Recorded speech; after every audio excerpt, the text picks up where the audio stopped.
Hello guys, कैसे हैं आप लोग। स्वागत है आपका एक नए वीडियो में। इस वीडियो में हम डिस्कस करेंगे what is ng on init and how to create a Angular service and call the Angular service in a Angular component. Okay, so this is the same application which is we are creating in this angular series. Okay, so जैसा कि आप देख सकते हैं हमारे सामने ये एक एंगुलर में हमने एक लिस्ट बनाई थी, एम्प्लॉय लिस्ट। ओके, सो ये जो डेटा है हमारा अभी हार्ड कोडेड है। हार्ड कोडेड मीन्स अभी जो एम्प्लॉय लिस्ट में जो कंपोनेंट है हमारा ये, तो आप यहाँ पे देख सकते हैं हमने यहाँ पे हार्ड कोडेड डेटा पास कर रखा है। ओके, बट रियल टाइम में जो हमारा एम्प्लॉय की लिस्ट होगी यानी कि जो भी डेटा होगा वो हम रिमोट सर्वर से लेकर के आएंगे। ओके, सो उस केस में हमें दो चीज़ों की रिक्वायरमेंट होगी। फर्स्ट चीज़, एक एंगुलर सर्विस बनानी होगी एंड सेकंड चीज़ हमें NG on init Angular life cycle hook method का यूज़ करना होगा। सो एनजी ऑन इनिट का यूज़ हम क्यों करते हैं? Okay, so first thing, NG on init is a life cycle hook method which is provided by Angular and ये component class जो हमारी, जैसे ये एम्प्लॉय लिस्ट कंपोनेंट है, इसके कंस्ट्रक्टर के बाद कॉल होता है। ओके, तो वो जो भी कुछ हमें एंगुलर जो हमारा ये एनजी ऑन यूनिट है, इसके अंदर जितना भी टास्क हमें जो काम करना है वो सारा हम कंस्ट्रक्टर के अंदर भी कर सकते हैं। ओके, बट प्रॉब्लम क्या होती है कि कंस्ट्रक्टर के अंदर आप टाइम कंज्यूमिंग टास्क कुछ भी करेंगे, लाइक आप रिमोट सर्वर से डेटा फेच करके ला रहे हैं और उस काम को आप कंस्ट्रक्टर के अंदर कर रहे हैं, तो वो काफ़ी ज़्यादा टाइम ले लेगा। आपका जो कंस्ट्रक्टर है वो वहीं पर पे एक ब्रेक लग जाएगा। ओके, तो उस केस में हमें क्या करना चाहिए, जो रूल ऑफ थंब है एंगुलर के द्वारा, सो उस केस में हमें एनजी ऑन इनिट का यूज़ करना चाहिए। अगर हमें कोई भी रिमोट डेटा से सर्वर लाना है, सर्वर रिमोट सर्वर से डेटा लेके आना है एंड आपको कोई भी बाइंडिंग करनी है, ओके, सो उस केस में हमें एनजी ऑन इनिट का यूज़ करते हैं। ओके, सो किस तरीके से यूज़ करते हैं, तो हमें एंगुलर ने उसके लिए इंटरफेस प्रोवाइड किया है। ओके, जिसका नाम है ऑन इनिट। सो आप यहाँ पे टाइप करेंगे, ये हमारी क्लास है बाय द वे, जहाँ पे भी जिस कंपोनेंट में आपको यूज़ करना है, जैसे ये एम्प्लॉय लिस्ट कंपोनेंट है, तो इसके आगे आप यहाँ पे टाइप कर सकते हैं इम्प्लीमेंट्स, क्योंकि इंटरफेस है तो हमें इम्प्लीमेंट करना होता है उसे। Okay, implements on init. जैसे ही मैं टैब प्रेस करूँगा वैसे ही ये ऑन इनिट हमारा यहाँ पे इंपोर्ट हो जाएगा। आप देख सकते हैं ऊपर इसने इंपोर्ट कर दिया है, एंगुलर स्लैश कोर से आ रहा है ये। ओके, अब यहाँ पे एक वार्निंग आ रही है कि आपको एनजी ऑन इनिट मेथड को डिक्लेरेशन करना है, उसका डिक्लेयर करना है, उसकी बॉडी क्रिएट करनी है। ओके, सो कैसे करेंगे आप, यहाँ इसके नीचे आपको लिखना है NG on init. Okay, tab दबाया मैंने, एनजी ऑन इनिट लिख के तो ऐड हो गया। सो आपको ये ऑन इनिट इंपोर्ट करना रिक्वायर्ड नहीं होता है, आप डायरेक्ट भी ये मेथड क्रिएट कर सकते हैं एनजी ऑन इनिट। बट इसका बेनिफिट क्या होता है, लेट्स से आपने कभी कोई गलती कर दी, आपने जैसे नाम इसका ये जी ऑन इनिट लिख दिया, सो उस केस में एंगुलर नहीं समझ पाएगा कि ये आपका ये नॉर्मल मेथड है या लाइफ साइकिल हुक मेथड है। ओके, तो बेटर वे ये है कि आप इसका इंटरफेस यानी कि ऑन इनिट इंटरफेस आपको इम्प्लीमेंट करना चाहिए, उसके बाद इस मेथड का नेम लिखना चाहिए। इससे क्या होगा, आपका नेमिंग कन्वेंशन तो सही होगा ही, साथ में एंगुलर भी डिटरमाइन कर पाएगा कि जो आपने मेथड लिखा है ये आपने angular life cycle hook method लिखा है या नॉर्मल मेथड है। क्योंकि आप मिस्टेकनली कुछ भी नाम इसका अगर लेट से लास्ट में टी हट गया, कंट्रोल जेड किया मैंने यहाँ पे, लास्ट में आपने टी हट गया, तो उस केस में आप देख सकते हैं अगर मैं इसको इम्प्लीमेंट हटा देता हूँ यहाँ से, ओके, अभी देखेंगे आप इशू नहीं आ रहा है क्योंकि मैंने इम्प्लीमेंट नहीं किया है। तो इस केस में ये लाइफ साइकिल हुक मेथड की तरह वर्क नहीं करेगा। तो बेटर वे ये है कि आपको इम्प्लीमेंट करना चाहिए ऑन इनिट को एंड देन उसके मेथड को यूज करना चाहिए। ओके, सो अभी हम मुझे यहाँ पे सर्विस एक क्रिएट करनी है एंड उसके मेथड को मैं यहाँ पे कॉल करूँगा। ओके, सो एंगुलर में सर्विस कैसे क्रिएट करते हैं, टर्मिनल में चलेंगे, ये आप देख सकते हैं थ्री डॉट्स हैं, टर्मिनल में मैं गया एंड टर्मिनल में जाके मैं न्यू टर्मिनल किया। न्यू टर्मिनल में मैं नोड नोड नहीं सीएमडी यूज करूंगा मैं। ओके, सीएमडी में जाके आपने टाइप किया एनजी और ओके, एंड आपको क्रिएट करनी है सर्विस, तो G for generate, S for service and नाम उसका देना है। नाम क्या देंगे आप, E M P L O Y, so मैं क्या कर रहा हूँ, मेरे पास यहाँ पे आप देख सकते हैं लेफ्ट हैंड साइड पे एम्प्लॉय नाम का फोल्डर है, मुझे उसके अंदर ही क्रिएट करनी है सर्विस। ओके। सो मैं उसका फोल्डर का पहले नाम दूंगा employ slash, okay, and then service का नाम। मैं सर्विस का नाम एम्प्लॉय लिख रहा हूँ, क्योंकि जो सर्विस एंगुलर क्रिएट करेगा वो ऑटोमेटिकली उसके आगे डैश सर्विस लगा देता है।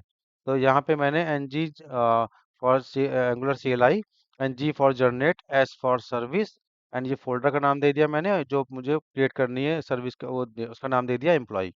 एंटर करूंगा। तो आप देख सकते हैं इसने एक सर्विस क्रिएट कर दी, उसका नाम है employ dot service dot T S. Okay. Employ folder के अंदर मैं चेक करूंगा यहाँ पे, तो आप देख सकते हैं यहाँ पे ये इसने क्रिएट कर दिया employ dot service dot T S. इसको ओपन करके मैं अगर देखता हूँ यहाँ पे, तो इसने क्या किया, एक क्लास ऐड करी। सो एंगुलर सर्विस क्या होती है, is Angular service is a class, okay, which is decorated by the injectable. So ये हमारे एंगुलर सर्विस के केस में क्लास के ऊपर इंजेक्टेबल डेकोरेटर लगा हुआ है। ये वैसे ही है जैसे किसी भी कंपोनेंट क्लास के ऊपर कंपोनेंट डेकोरेटर लगा होता है। अगर आपको मैं इस केस में डिस्प्ले करता हूँ, ये हमारा एम्प्लॉय लिस्ट कंपोनेंट है, ओके, इसकी टीएस फाइल ये हो गई। टीएस फाइल में आप जाके देखेंगे तो ये इसका नाम है एम्प्लॉय लिस्ट कंपोनेंट। एंड इसके ऊपर देख सकते हैं आप एट द रेट कॉम्पोनेंट लगा हुआ है। तो जो अगर आपको किसी भी क्लास को कंपोनेंट बनाना है तो at the rate component decorator लगाना है। एंड उसी तरीके से अगर आपको किसी क्लास को सर्विस बनाना है तो एट द रेट इंजेक्टेबल बनाना है, ओके, लगाना है। अब क्या करूंगा मैं, इसके अंदर मुझे एक मेथड बनाना है, get employ, employ list, okay. And इसका स्ट्रक्चर मैं कुछ देर बाद अभी क्रिएट करूंगा। पहले मैं आपको बताता हूँ इस सर्विस को अगर मुझे यूज करना है अपने कंपोनेंट में तो कैसे मैं यूज करूंगा। ओके। सो उसके लिए ये हमारा कंपोनेंट है एम्प्लॉय लिस्ट कंपोनेंट। ओके, इसके अंदर मुझे कंस्ट्रक्टर क्रिएट करना होगा, क्योंकि मुझे सर्विस को कॉल करना है तो इन पहले उसको इंजेक्ट करना होता है। तो उसके लिए मैं लिखूँ कंस्ट्रक्टर, ओके, ये बन गया कंस्ट्रक्टर मेरा। अब इसके अंदर जो पहला पैरामीटर होगा मेरा वो मैं लिख दिया उसके अंदर प्राइवेट, ओके, सर्विस, ये मैंने एक नाम दे दिया वेरिएबल का। और ये किस टाइप का होगा, एम्प्लॉय सर्विस। एम्प्लॉय सर्विस जो मैंने अभी जस्ट क्रिएट करी है, इसको मैंने कॉपी कर लिया था यहाँ से, ये इस टाइप का होगा। तो इसका भी रेफरेंस ऐड करना है तो मैंने इसको सेलेक्ट करके कंट्रोल डॉट एंटर किया। आप देख सकते हैं यहाँ इंपोर्ट करने का ऑप्शन आ गया, मैंने क्लिक किया, इसने ऊपर ये देखिए आप इंपोर्ट कर लिया उसका रेफरेंस कहाँ से आ रहा है वो। ओके। तो ये क्या करेगा, कंस्ट्रक्टर में आप जैसे ही ये लिखेंगे तो ये सर्विस नाम का एक प्राइवेट वेरिएबल आपका क्रिएट कर देगा, जो कि एम्प्लॉय सर्विस टाइप का होगा। और ये जब भी आपका ये कंपोनेंट क्रिएट यानी इसका इंस्टेंस क्रिएट होगा तो उस टाइम पे ही कंस्ट्रक्टर में आपने पास किया है तो इसकी डिपेंडेंसी को ये इंजेक्ट कर देगा, यानी कि आपको सर्विस टाइप का एक वेरिएबल मिल जाएगा जो कि एम्प्लॉय सर्विस को आप एक्सेस कर सकते हैं। ओके। तो कैसे एक्सेस करना है मुझे, मैं क्या करूंगा, इसके लिए सर्विस यूज करूंगा। तो सर्विस मैंने कॉपी किया यहाँ पे। अब ng ऑन इनिट में मुझे मेथड कॉल करना है उसका।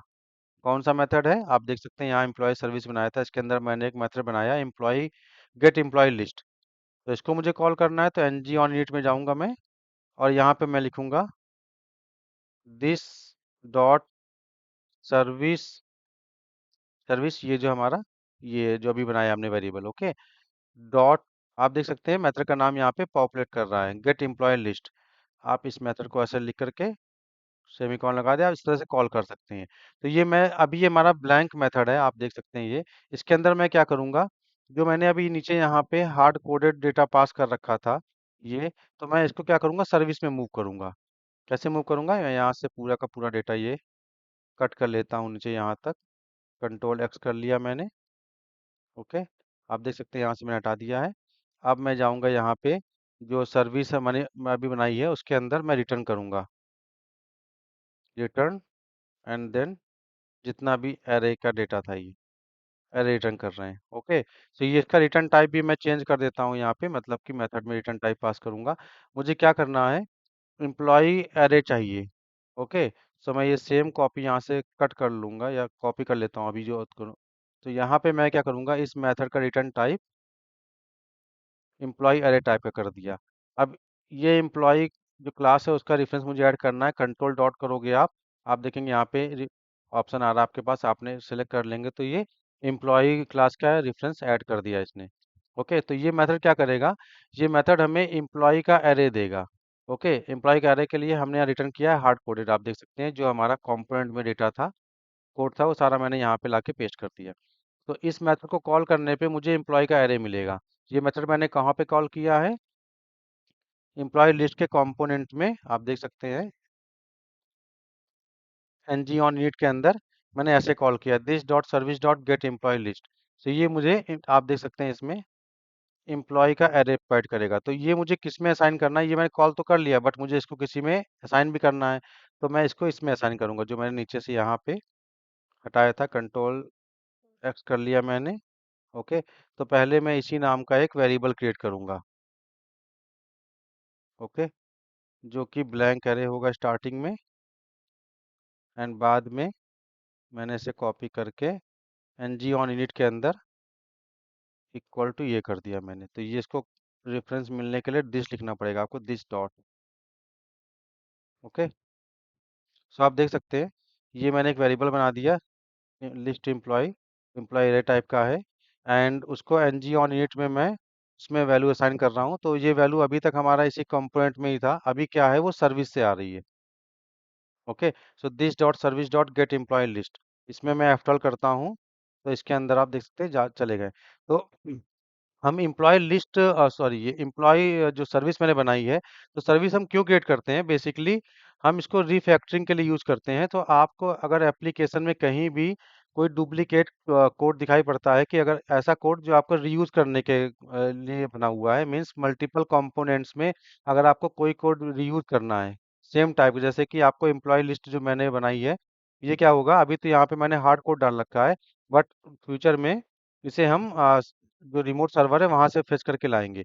सो इस जो एम्प्लॉय लिस्ट है, ये हमारे मल्टीपल कंपोनेंट्स में रिक्वायर्ड होगी, तो हम कहीं भी यूज कर सकते हैं। तो इस तरह का डुप्लीकेट कोड हम बार बार अपने कंपोनेंट में लिख करके और वहां से डायरेक्ट हम एपीआई को हिट करें रिमोट की, और फिर डेटा लेकर के आए, तो हर एक कंपोनेंट में अलग अलग करने की बजाय हम एक कॉमन प्लेस यानी कि एक सर्विस बना लेंगे, और यहाँ पे हम सारा कोड लिख देंगे। अब क्या होगा, इस सर्विस को कोई भी कंपोनेंट यूज कर सकता है। वो कैसे यूज करेगा, उसको जस्ट इसको कंस्ट्रक्टर में उसको इंजेक्ट करना है, जिस तरह से मैंने यहाँ पे किया है, इस तरीके से इंजेक्ट करके वो सर्विस को कॉल कर सकता है। तो सर्विस हम क्यों बनाते हैं, रीयूजेबल कॉन्सेप्ट के लिए। एंड आप जो जितना भी एपीआई यानी कि रिमोट की सर्वर की एपीआई से जो भी आपका कोड करना है यानी कॉल करना है, वो आप सर्विस के थ्रू कर सकते हैं। ओके, इससे क्या होगा, आपकी मॉड्यूलिटी भी बढ़ जाती है, कि आपका जो एप्लीकेशन है वो मॉड्यूल में डिवाइड हो जाएगा, ऐसा नहीं कि सारा कोड आपने कंपोनेंट में ही लिख दिया है। ओके, सो इस केस में भी हम यूज करते हैं। सो ऑन इट का यूज आप समझ गए यहाँ पे, कि ऑन इट का हम कंस्ट्रक्टर के बाद ये फायर होता है, एंड इसके अंदर हम टाइम कंज्यूमिंग टास्क करते हैं, जो कि हमें पेज लोड के टाइम पे चाहिए, यानी कि जब भी ये हमारा कंपोनेंट लोड होगा, यानी कि इसका इंस्टेंस क्रिएट होगा, उस टाइम पे जो भी डेटा, जैसे हमें एम्प्लॉय का डेटा चाहिए, तो वो हम इसके अंदर लिखेंगे ng ऑन इट में, क्योंकि ये कंस्ट्रक्टर के बाद ये फायर होगा, तो ये डेटा हमको चाहिए, क्योंकि हमको ये इसके एचटीएमएल में हमने दिखाया हुआ टेबल में, यहाँ पे आप देख सकते हैं, यहाँ से हम फेच करके ला रहे हैं। ओके, सो मैं इसको अभी रन करके देखता हूँ, ये हमारा रन होना चाहिए। ओके, सो कंट्रोल सी किया मैंने, बैच जो आपको बंद किया, उसके बाद मैंने npm रन स्टार्ट किया। ओके, रन हो जाएगा ये, एंड रन होने के बाद में आप देख सकते हैं, देखिए ये चल रहा है हमारा, रिफ्रेश करने के बाद भी सही चल रहा है, जैसा चलना चाहिए। Okay, so if you like the video, to subscribe my channel. Thank you for watching.